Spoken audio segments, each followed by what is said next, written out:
fyrir. Takk fyrir að koma. Já, mínar ánægðan. Hvað er þú?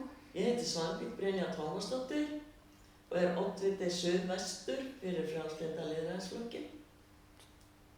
Það er semst Kraginn.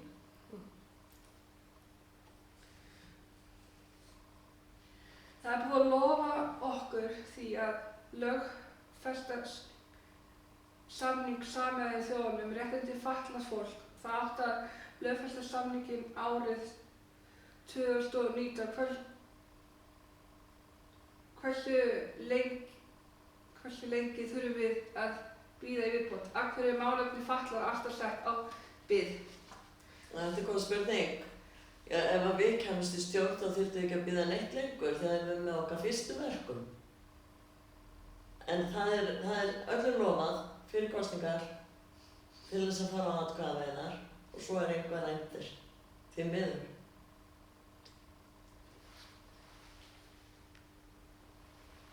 Þinn flokkur bendar sér fyrir því að stofna mannréttindastofnun því okkur hefur verið sagt að sé ekki hægt að löggilda samning Sameinuðu þjóðanna fyrir en það er búið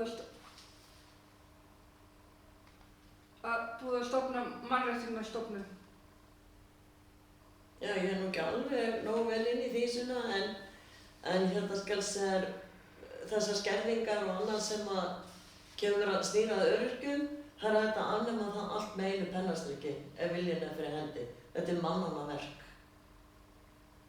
Og það munum við gera. Hvernig ætlar þinn flokkur reyna að auka möguleika og búa til tækifæri fatlaðra til að vinna á almennum vinnumarkaði? Já, það eru störf án staðsetningar. Við viljum að öryrkjar og þeir sem ekki komast til vinnu geta unnið heiman frá sér. Það varðar loftslagsmáli líka, sparnaður. Við viljum að fólk geti bara unnið heima hjá sér í þau störf sem hentar þeim, það þurfi ekki að fara til og frá vinnu. Þetta er frábært framtak sem allir ættu að lesa á okkar síðu Frjálslynda lýðræðisflokksins. Gefur öllum kost á að vinna og engar skerðingar. Fólk fær launin sín frá Tryggingastofnun óskert og það sem það vinnur sér inn mun það bara borga skatta af eins og hinnir.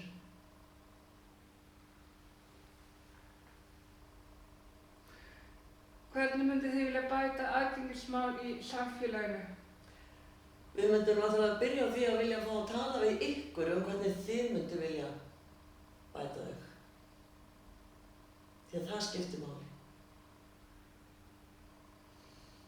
Hvernig ætlar þinn flokkur að auka við fjölbreytni í námsmöguleikum fyrir fatlaða?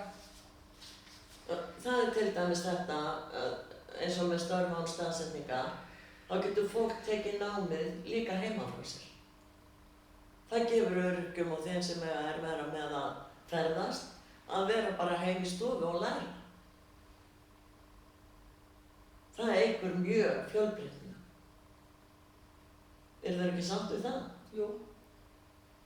Þá erum við sammála.